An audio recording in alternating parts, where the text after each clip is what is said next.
നമസ്കാരം. മല്ലു ഫുട്ബോളിന്റെ മറ്റൊരു വീഡിയോയിലേക്ക് എല്ലാവർക്കും സ്വാഗതം. അപ്പോൾ നമ്മൾ ഇന്ന് ഡിസ്കസ് ചെയ്യാൻ പോകുന്നത് പ്രധാനപ്പെട്ട ട്രാൻസ്ഫർ റൂമേഴ്സിനെ കുറിച്ചാണ്.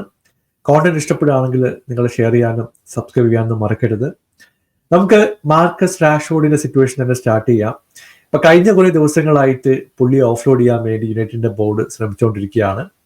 ഇപ്പോ 2-3 ക്ലബ്ബുകൾ പുള്ളിയുടെ കോൺട്രാക്ടിന്റെ കാര്യങ്ങളൊക്കെ ചോദിച്ചുകൊണ്ട് രംഗത്തെത്തിയിട്ടുണ്ട്. ഡോർമുണ്ട് ഇൻട്രസ്റ്റഡ് ആണ്. AC മിലാന് പുള്ളിയെ സൈൻ ചെയ്യാൻ കൊള്ളാമെന്നുണ്ട്. ഗലാട്ട സരായും കാര്യങ്ങളൊക്കെ ചോദിക്കുന്നുണ്ട്.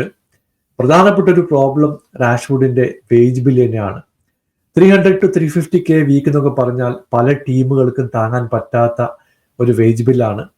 എനിക്ക് തോന്നുന്നു ചില ഡിസ്കഷനൊക്കെ നടത്തി നെഗോഷിയേറ്റ് ചെയ്ത് ഒരു ഷെയറിങ്ങിലൂടെ പുള്ളിയെ സൈൻ ചെയ്യാൻ വേണ്ടി പല ടീമുകൾ ശ്രമിക്കുന്നതാണ് ഇപ്പോഴത്തെ ഡിസ്കഷൻ വെച്ചിട്ട് നമ്മൾ കാണുന്നത്. ഇപ്പോ ബോൾ റാഷ്ഫോർഡിന്റെ കോർട്ടിലാണ്. ഏത് ടീമിലേക്ക് പോകണം എന്നുള്ള കാര്യം റാഷ്ഫോർഡാണ് ഇപ്പോൾ തീരുമാനിക്കേണ്ടത്. മറ്റൊരു ന്യൂസ് നമ്മൾ കേൾക്കുന്നത് സ്പേഴ്സിന്റെ സൈഡിൽ നിന്നാണ്. സണ്ണിന്റെ കോൺട്രാക്ട് ഒരു വർഷം കൂടി എക്സ്റ്റെൻഡ് ചെയ്തിട്ടുണ്ട്. 2026 വരെ സണ്ണിന് കോൺട്രാക്ട് കൊടുത്തിട്ടുണ്ട്. വളരെ വളരെ ലോയൽ ആയിട്ടുള്ള ഒരു മനുഷ്യനാണ്.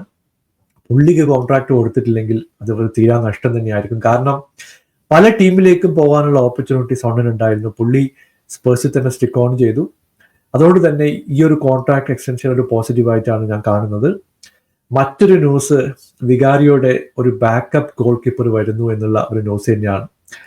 ഫ്രേസറെ ഫോസ്റ്ററെ കൊണ്ട് നടക്കില്ല എന്നുള്ള കാര്യം നമുക്കറിയാം. പുള്ളിയെ വെച്ചിട്ട് നമ്മൾ മൂക്കോണ്ട് ഇക്ഷ വരച്ചുകൊണ്ടിരിക്കുകയാണ്. ഇപ്പോൾ സ്ലാവിയ നിന്ന് ഒരു ബാക്കപ്പ് ഗോൾ കീപ്പർ വരുന്നുണ്ട്. ആന്റണിൻ കിൻസ്കെയാണ് നമ്മൾ സൈൻ ചെയ്യുന്നത്.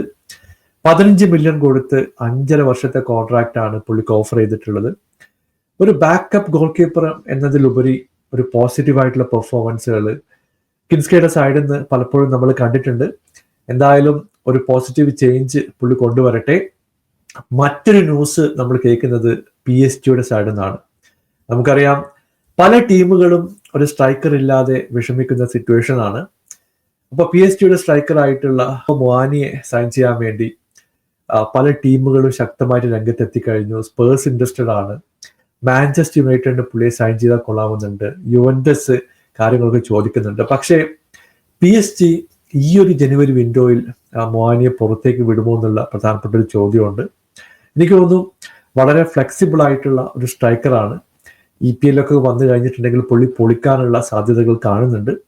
അപ്പൊ കൂടുതൽ വിവരങ്ങൾക്കായിട്ട് നമുക്ക് കാത്തിരിക്കാം. മറ്റൊരു ന്യൂസ് വരുന്നത് ചെൽസിയുടെ സൈഡിൽ നിന്നാണ്. ചെൽസിയുടെ ഡിഫൻസീവ് പ്രശ്നങ്ങളൊക്കെ നമ്മൾ പലപ്പോഴും ഡിസ്കസ് ചെയ്തിട്ടുണ്ട്. കഴിഞ്ഞ കുറച്ച് മത്സരങ്ങളായിട്ട് നമ്മളത് കാണുന്നുണ്ട്. അതുകൊണ്ട് തന്നെ ഒരു ഡിഫൻഡറെ സൈൻ ചെയ്യാൻ വേണ്ടി ചെൽസി ശ്രമിക്കുന്നുണ്ട്. ക്രിസ്റ്റൽ പാലസിന്റെ ഡിഫൻഡർ ആയിട്ടുള്ള ഗുഹയെ സൈൻ ചെയ്യാൻ വേണ്ടിയിട്ടുള്ള ശ്രമങ്ങൾ ചെൽസി നടത്തുന്നുള്ള വാർത്ത പല സോഴ്സുകളും റിപ്പോർട്ട് ചെയ്യുന്നുണ്ട്. എനിക്ക് തോന്നുന്നു ക്രിസ്റ്റൽ പാലസ് നല്ലൊരു തുക തന്നെ ഗുഹയ്ക്ക് വേണ്ടി ചോദിക്കാനുള്ള ഒരു ചാൻസ് കാണുന്നുണ്ട്. അത് നടന്നില്ലെങ്കിൽ ചിലപ്പോൾ ചലബയെ ടീമിലേക്ക് തിരിച്ചു വിളിക്കാനുള്ള ഒരു റീകോൾ ക്ലോസ് കോൺട്രാക്റ്റിലുണ്ട്. ഇപ്പോൾ ഞാൻ SKയുമായിട്ടൊക്കെ ഡിസ്കസ് ചെയ്യുന്ന സമയത്ത് ചലബയെ പറ്റി ഡിസ്കസ് ചെയ്തിട്ടുണ്ടായിരുന്നു. എനിക്ക് തോന്നുന്നു പുള്ളിക്ക് കിട്ടിയ ഓപ്പർച്യൂണിറ്റി വെച്ച് പലപ്പോഴും പോസിറ്റീവായിട്ടുള്ള പെർഫോമൻസ് ചലബയുടെ സൈഡിൽ നിന്ന് നമ്മൾ കണ്ടിട്ടുണ്ട്. അൺഫോർച്ചുനേറ്റ്ലി പുള്ളിക്ക് സ്ക്വാഡിൽ ചാൻസ് കിട്ടിയിട്ടില്ല. ഇനി ചിലപ്പോൾ ടീമിലേക്ക് തിരിച്ചു വരാനുള്ള സാധ്യതയും നമുക്ക് തള്ളിക്കളയാൻ പറ്റില്ല. മറ്റൊരു ന്യൂസ് നമ്മൾ കേൾക്കുന്നത് മാഞ്ചസ്റ്റർ സിറ്റിയുടെ സൈഡിൽ നിന്നാണ്. സിറ്റി ഫ്രാങ്ക്ഫർട്ടിന്റെ ഫോർവേഡ് ആയിട്ടുള്ള ഒമർ മാർമുഷിനെ സൈൻ ചെയ്യാൻ പോകുന്നു എന്നുള്ള റിപ്പോർട്ട് ഇപ്പൊ സ്കൈ സ്പോർട്സ് ഒക്കെ റിപ്പോർട്ട് ചെയ്തിട്ടുണ്ട്. 50 മില്യൺ ആണ് ഫ്രാങ്ക്ഫർട്ട് ചോദിക്കുന്നത്. ആദ്യ റൗണ്ട് ഡിസ്കഷൻ നടന്നു കഴിഞ്ഞു എന്നുള്ള വാർത്ത നമ്മൾ കേൾക്കുന്നുണ്ട്. ഫ്രാങ്ക്ഫർട്ട് ചാമ്പ്യൻസ് ലീഗ് ക്വാളിഫിക്കേഷന് വേണ്ടി ശ്രമിച്ചുകൊണ്ടിരിക്കുകയാണ്. പുള്ളി അതുകൊണ്ട് തന്നെ ഈ സമയത്ത് ടീം വിടുമെന്നുള്ള കാര്യം നമുക്ക് 100% കൺഫേം അല്ല. പിന്നെ പെപ്പിന്റെ കാര്യമാണ്. പ്ലേയേഴ്സിനെ എന്തായാലും കൺവിൻസ് ചെയ്യും. കോൺട്രാക്റ്റിൽ ഓപ്ഷൻ ഉണ്ടെങ്കിൽ ഒരു ബോണസ് ഒക്കെ കൊടുത്ത് ഇപ്പോൾ മാർമുഷിന്റെ ടീമിലേക്ക് എത്തിക്കാനുള്ള സാധ്യത നമുക്ക് തള്ളിക്കളയാൻ പറ്റില്ല. എന്തായാലും പുതിയ ട്രാൻസ്ഫർ അപ്ഡേറ്റുമായിട്ട് വീണ്ടും കാണാം. നിങ്ങളുടെ അഭിപ്രായം താഴെ അറിയിക്കുക. Thank you so much for watching. Bye for now.